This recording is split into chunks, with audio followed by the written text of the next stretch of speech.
Good evening. आज हम लोग पढ़ेंगे unit and measurement, class 11th का सेकेंड चैप्टर है। यूनिट एंड मेजरमेंट में सबसे पहले हम लोग जानेंगे फिजिकल क्वांटिटी। फिजिकल क्वांटिटी होता क्या है? फिजिकल क्वांटिटी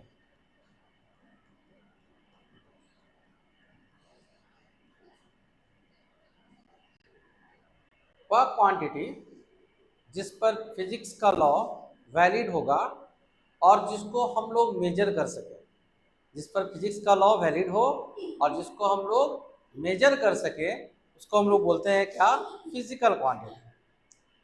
मतलब जिसको मेजरमेंट किया जा सके। ठीक है। फिजिकल क्वांटिटी दो टाइप का होता है। एक है आपका फंडामेंटल क्वांटिटी, फंडामेंटल क्वांटिटी, और सेकेंड होता है आपका डेराइव्ड क्वांटिटी।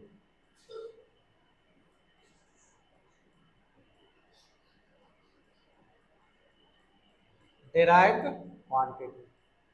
तो फंडामेंटल क्वांटिटीज क्या है और डेराइव्ड क्वांटिटीज क्या है, एक एक करके हम लोग देखेंगे। सबसे पहले फंडामेंटल क्वांटिटीज। फंडामेंटल क्वांटिटी उस क्वांटिटी को बोलते हैं जो क्वांटिटी किसी दूसरों पे डिपेंडेंट नहीं होता है, जिसका अपना रिप्रेजेंटेशन या अपना पहचान होता है, वैसे क्वांटिटी को हम लोग कहते हैं फंडामेंटल क्वांटिटी। समझने के लिए जैसे मान लीजिए इंग्लिश का अल्फाबेट्स, जैसे मान लो ए है, बी है, सी है, डी, ये सारा लेटर जो है वो एक दूसरे से इंडिपेंडेंट है।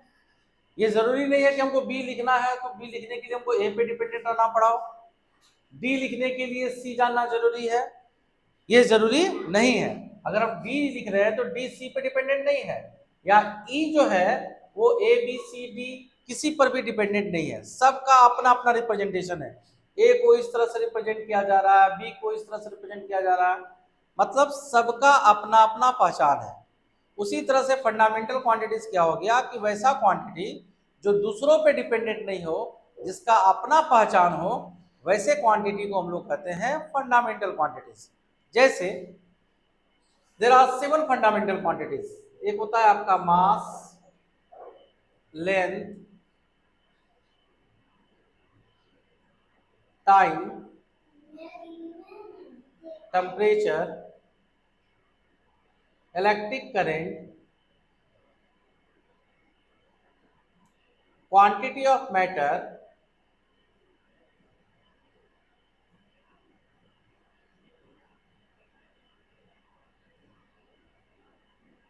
और ल्यूमिनस इंटेंसिटी। ल्यूमिनस इंटेंसिटी,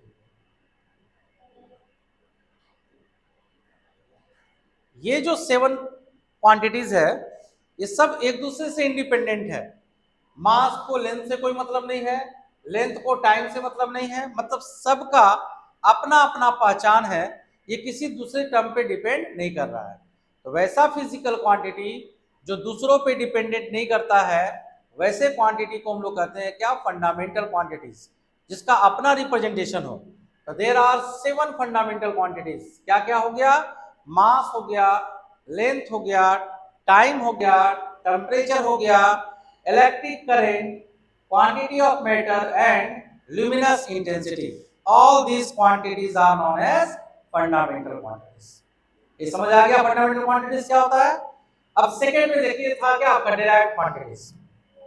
जैसे मान लो तुमको फिजिक्स लिखना है, तो फिजिक्स लिखने के लिए इसका PHYSICS ये फिजिक्स है। अगर हमको अल्फाबेट्स नहीं आता तो क्या हम फिजिक्स लिख पाते? तो फिजिक्स लिखने के लिए हमको किस पे डिपेंडेंट रहना पड़ा? अल्फाबेट्स पे। बिना अल्फाबेट्स का यूज किए फिजिक्स बता सकते थे कि फिजिक्स का क्या स्पेलिंग है, किस तरह से रिप्रेजेंट किया जाएगा? तो बिना अल्फाबेट्स जाने फिजिक्स को हम लोग नहीं लिख पाते। मतलब फिजिक्स लिखने के लिए हमको किस पे डिपेंड रहना पड़ा? अल्फाबेट्स पे। मतलब वैसा क्वांटिटी जिसका कोई अपना पहचान नहीं हो, जो दूसरों पे डिपेंडेंट हो, वैसे फिजिकल क्वांटिटी को हम लोग क्या बोलते हैं? Derived quantities. वह क्वांटिटी जो फंडामेंटल पे डिपेंड हो, वैसे क्वांटिटीज को क्या बोला जाएगा? Derived quantities. मतलब all those quantities which depends on fundamental quantities, जिसका अपना कोई पहचान नहीं है, जो डिपेंड कर रहा है किस पे? फंडामेंटल पे, वैसे क्वांटिटीज को क्या बोलेंगे हम लोग? Derived quantities. जैसे एग्जांपल के लिए मानिए वेलोसिटी। वेलोसिटी इक्वल टू होता है आपका डिस्प्लेसमेंट बाय टाइम। वेलोसिटी होता है डिस्प्लेसमेंट बाय टाइम। डिस्प्लेसमेंट क्या है? तो डिस्प्लेसमेंट होता है आपका शॉर्टेस्ट पाथ लेंथ। डिस्प्लेसमेंट क्या हो गया?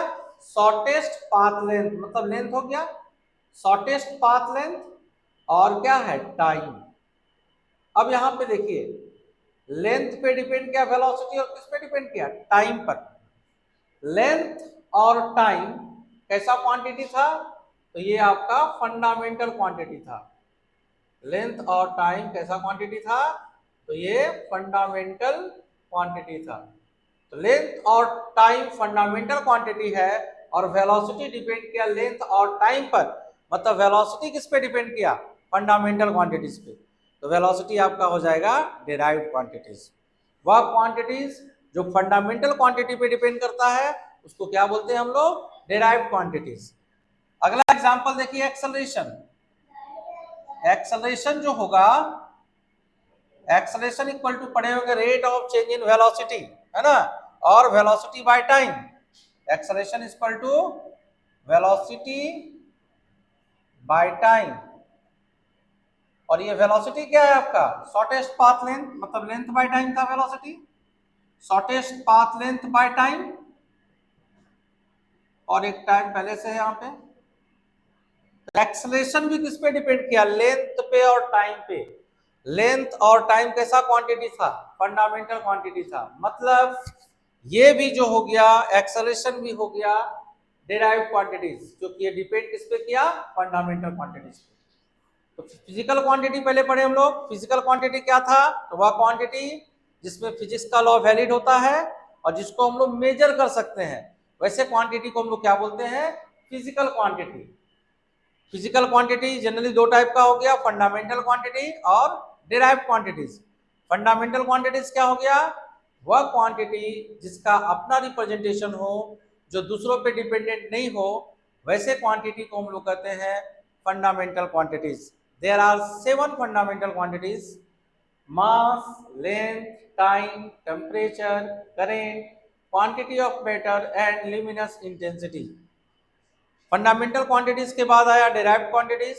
वह क्वांटिटी जो फंडामेंटल पे डिपेंड कर रहा हो, वैसे क्वांटिटी को क्या बोलेंगे हम लोग? Derived quantities. उसमें क्या क्या आ गया था? ये 7 को छोड़ के बाकी जो भी आएगा, वो सारा का सारा आपका क्या होगा? Derived quantities. उसमें एक एग्जांपल क्या है आपका? एक्सेलरेशन।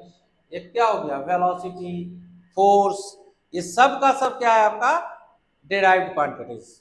ये समझ आ गया? इसको नोट कीजिए।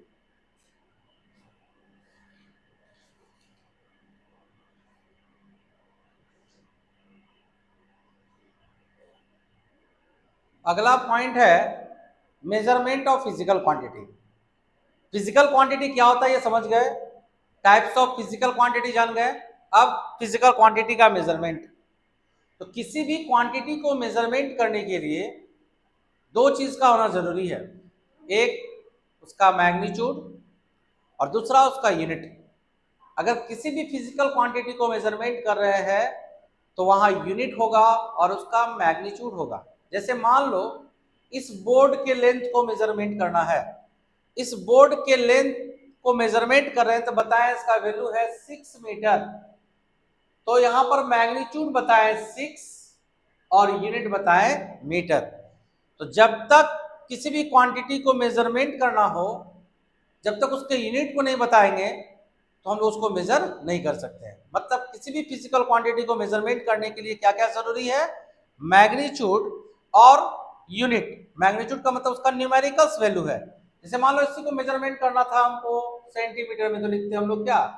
600 सेंटीमीटर।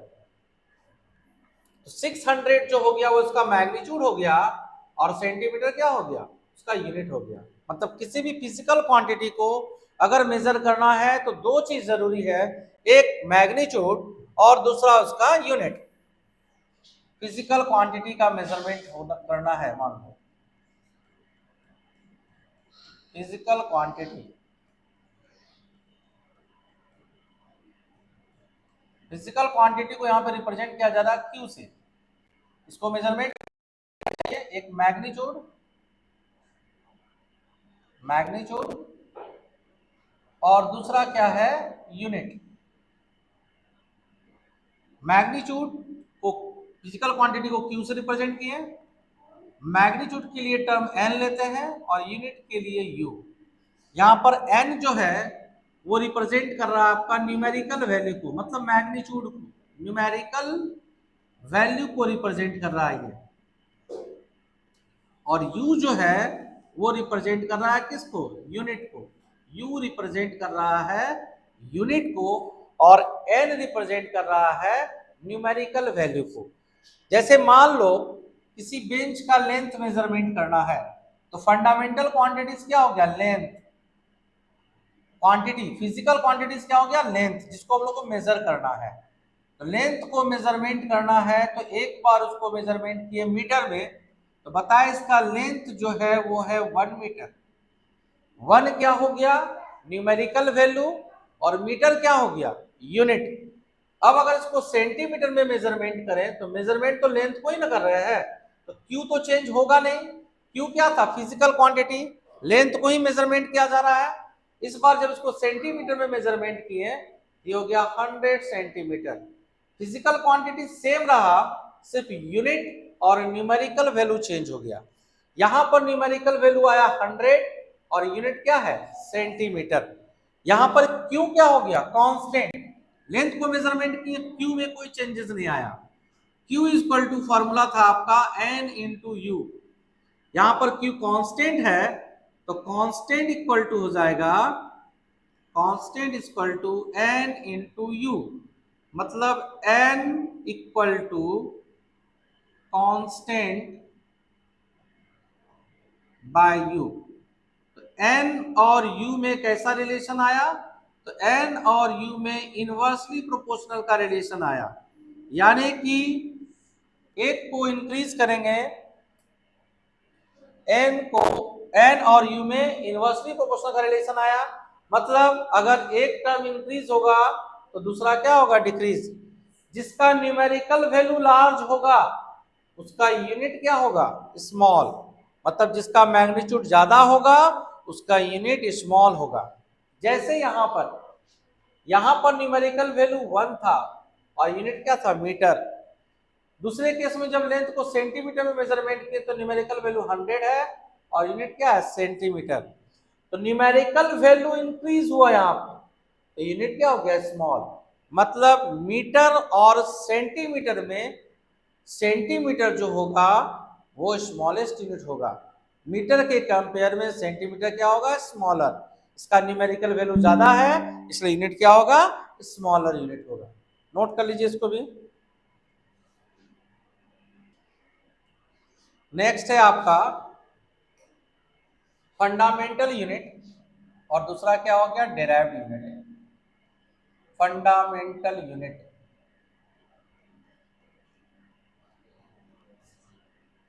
अभी हम लोग फंडामेंटल क्वांटिटीज पढ़े थे। फंडामेंटल क्वांटिटीज में क्या पढ़े थे कि वो क्वांटिटी जो दूसरों पे डिपेंडेंट नहीं होगा उसको फंडामेंटल क्वांटिटीज कहते हैं। सिमिलरली वह यूनिट जो दूसरों पे डिपेंडेंट नहीं होगा, जिसका अपना रिप्रेजेंटेशन होगा, अपना पहचान होगा, जिसको फर्दर सिंप्लीफाई नहीं कर सकते हैं, वैसे यूनिट को बोला जाता है फंडामेंटल यूनिट। जैसे मान लो मास था, तो मास का यूनिट क्या होगा, मास का यूनिट होगा केजी, किलोग्राम। लेंथ का यूनिट क्या होगा, तो लेंथ का यूनिट होगा मीटर। तो फंडामेंटल यूनिट क्या था, जिसका अपना पहचान हो, जो दूसरों पे डिपेंडेंट नहीं करेगा, वैसे यूनिट को फंडामेंटल यूनिट बोलेंगे। जैसे फंडामेंटल क्वांटिटीज क्या था, मास, इसका यूनिट क्या हो गया, केजी, ये फंडामेंटल यूनिट हो गया। लेंथ, इसका यूनिट क्या है, मीटर। टाइम, इसका यूनिट क्या है, सेकेंड। ये सब आपका फंडामेंटल यूनिट हो गया। जो किसी दूसरों पे डिपेंडेंट नहीं है, सबका अपना अपना पहचान है, जिसको फर्दर सिंप्लीफाई नहीं कर सकते हैं, फिर तोड़ को नहीं सकते हैं, वैसे यूनिट को क्या बोलेंगे हम लोग? Fundamental unit. दूसरा है आपका डेराइव्ड यूनिट। तो डेराइव्ड यूनिट क्या हुआ? जो यूनिट फंडामेंटल यूनिट पे डिपेंड करेगा, जिसका कोई अपना कोई अपना पहचान नहीं होगा, वैसे यूनिट को हम लोग क्या बोलते हैं? Derived unit. डेराइव्ड यूनिट वैसा यूनिट जो दूसरों पे डिपेंडेंट नहीं हो, सॉरी, वैसा यूनिट जो दूसरों पे डिपेंडेंट हो, जिसका अपना कोई पहचान नहीं है, वैसे यूनिट को बुलाया जाता है क्या? Derived unit. Derived unit dependent होगा आपका फंडामेंटल यूनिट पे। जैसे हम लोग पढ़े थे डेराइव्ड क्वांटिटीज में वेलोसिटी, तो वेलोसिटी इक्वल टू होता है आपका मीटर पर सेकेंड। इसका यूनिट यही है, मीटर पर सेकेंड।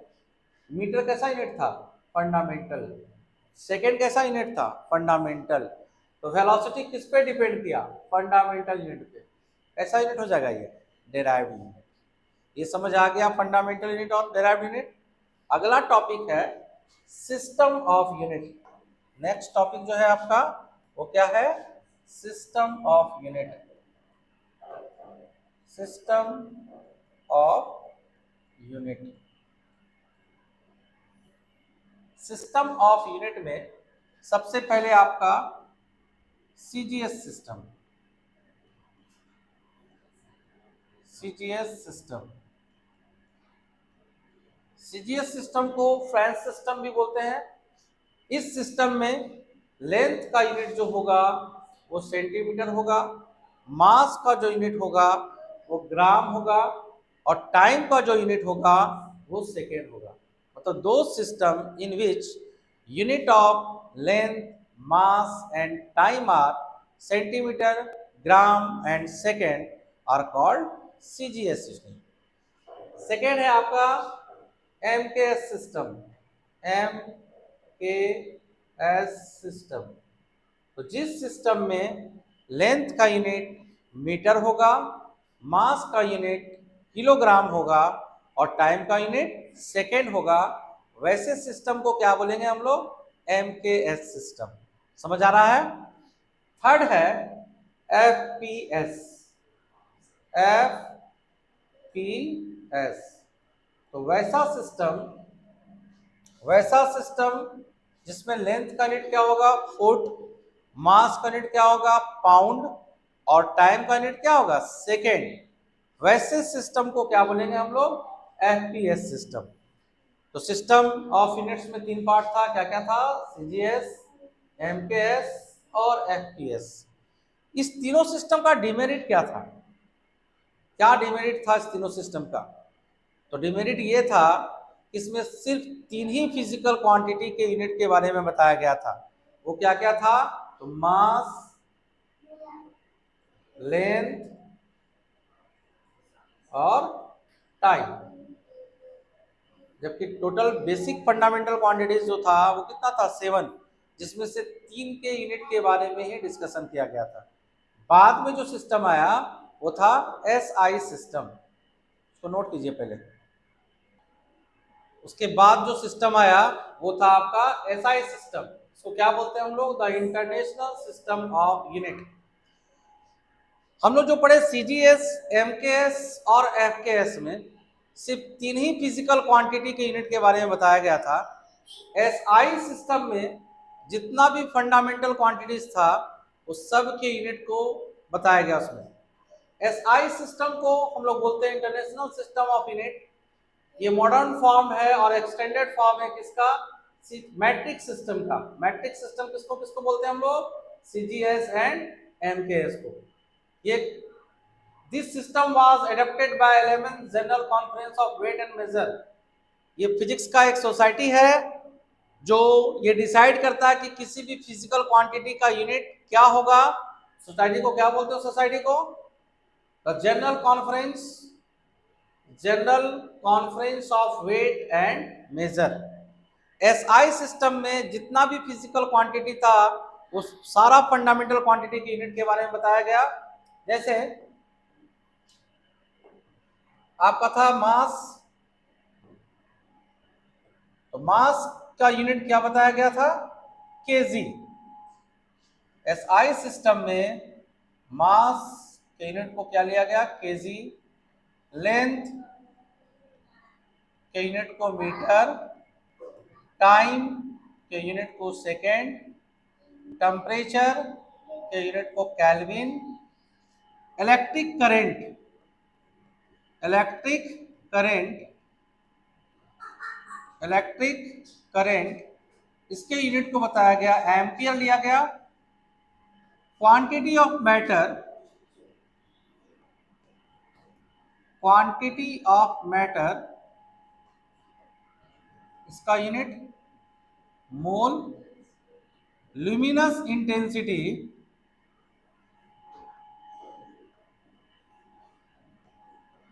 इसका यूनिट क्या था, कैंडेला, कैंडेला, इसको सीडी से रिप्रेजेंट किया गया। तो एसआई सिस्टम में मास का यूनिट केजी, लेंथ का मीटर, टाइम का सेकेंड, टेम्परेचर का केल्विन, इलेक्ट्रिक करंट का एम्पियर, क्वांटिटी ऑफ मैटर का मोल और ल्यूमिनस इंटेंसिटी का यूनिट क्या था, कैंडेला। ये था आपका फंडामेंटल यूनिट। दो यूनिट और है, इसको बोला था supplementary unit, supplementary fundamental unit. तो सप्लीमेंट्री यूनिट में कौन कौन सा आया, एक आया आपका plane angle, plane angle. Plane angle का यूनिट यूज होता है रेडियन, प्लेन एंगल के लिए यूनिट क्या लेंगे, रेडियन। और एक है आपका सॉलिड एंगल, सॉलिड एंगल के लिए यूनिट यूज किया गया स्टेरेडियन। अब प्लेन एंगल और सॉलिड एंगल में क्या डिफरेंस है। प्लेन एंगल हम लोग टू डायमेंशनल स्ट्रक्चर में बनाते हैं। जैसे मान लीजिए कोई सर्कल है, सर्कल में जो एंगल लेंगे हम लोग, ये जो एंगल होगा ये हो गया आपका प्लेन एंगल। ये जो एंगल बना हुआ आपका क्या हो गया, प्लेन एंगल। जहां एंगल इक्वल टू होता है आर्क बाय रेडियस, आर्क हो गया ए बी, रेडियस हो गया ओ ए, एल बाय आर, ये हो गया आपका प्लेन एंगल। सॉलिड एंगल जो होता है वो 3D स्ट्रक्चर में होता है, जैसे स्फीयर, कोन, कोन या स्फीयर में जो एंगल लेंगे हम लोग वो एंगल क्या होता है, सॉलिड एंगल। ये सॉलिड एंगल इक्वल टू होता है, ये एरिया हो गया आपका और ये डिस्टेंस आर, तो सॉलिड एंगल इक्वल टू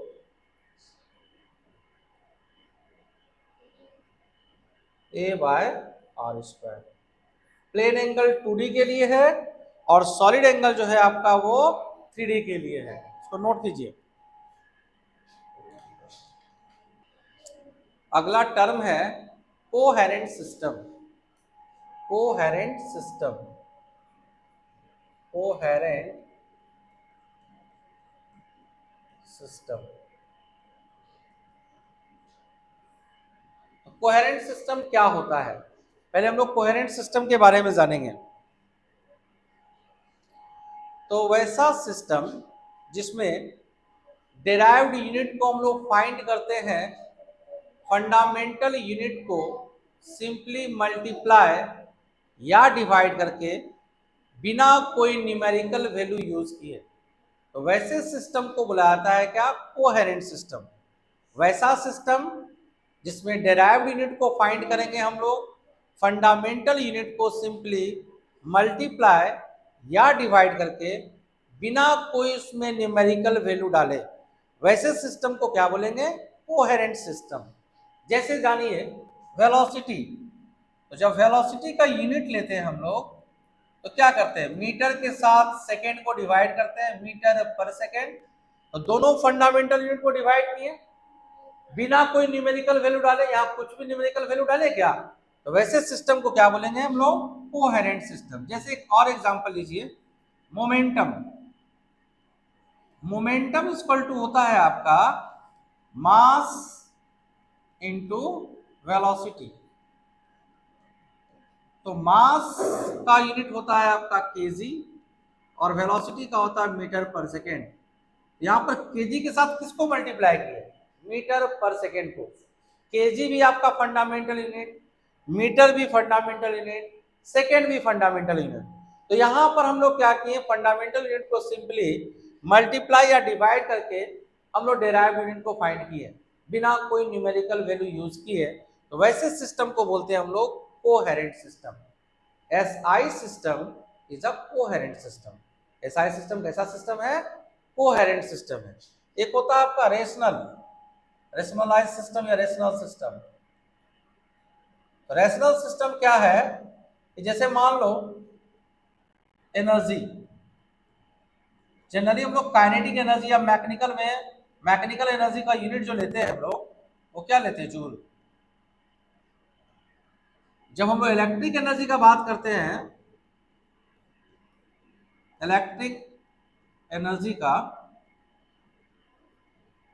वहां पे इसका यूनिट लिखते हैं हम लोग किलो वाट आवर। और जब हम लोग बात करेंगे हीट एनर्जी,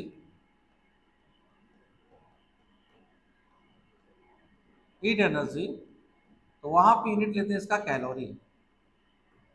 है एक ही टर्म एनर्जी, लेकिन क्या है, सब जगह अलग अलग यूनिट है। कहीं पे यूनिट जूल यूज हो रहा है, कहीं पे इसका यूनिट किलोवाट आवर यूज हो रहा है, कहीं पर इसका यूनिट जो है कैलोरी यूज हो रहा है। एक ही फिजिकल क्वांटिटी एनर्जी का अलग अलग यूनिट यूज हो रहा है, एक ही फिजिकल क्वांटिटी का यूनिट क्या हो रहा है, अलग अलग यूज हो रहा है। रेशनल सिस्टम में क्या होगा, अगर एक फिजिकल क्वांटिटी है तो उसका एक ही यूनिट होगा। जैसे एनर्जी है तो किसी भी टाइप का एनर्जी हो, चाहे वो मैकेनिकल एनर्जी हो, इलेक्ट्रिकल एनर्जी हो, हीट एनर्जी हो, कोई भी एनर्जी हो, सब का यूनिट लेना है जूल। तो वैसा सिस्टम जिसमें एक फिजिकल क्वांटिटी का सिर्फ एक ही यूनिट होगा, वैसे सिस्टम को बुलाया जाता है रेशनल सिस्टम। तो एसआई सिस्टम जो है आपका कैसा सिस्टम है, रेशनल सिस्टम। तो आज हम लोग पढ़े क्या, फंडामेंटल क्वांटिटी। पहले से हम लोग पढ़े फिजिकल क्वांटिटी क्या होता है, उसके बाद कितने टाइप के होते हैं, फंडामेंटल और डेराइव्ड, उसके बाद उसका मेजरमेंट पढ़े, सिस्टम ऑफ यूनिट पढ़े, एसआई सिस्टम पढ़े, रेशनल सिस्टम पढ़े और कोहेरेंट सिस्टम पढ़े। नेक्स्ट क्लास में हम लोग थोड़ा सा सिस्टम का एडवांटेज डिसएडवांटेज, किस तरह से यूनिट को लिखा जाता है वो पढ़ेंगे और डायमेंशन जानेंगे।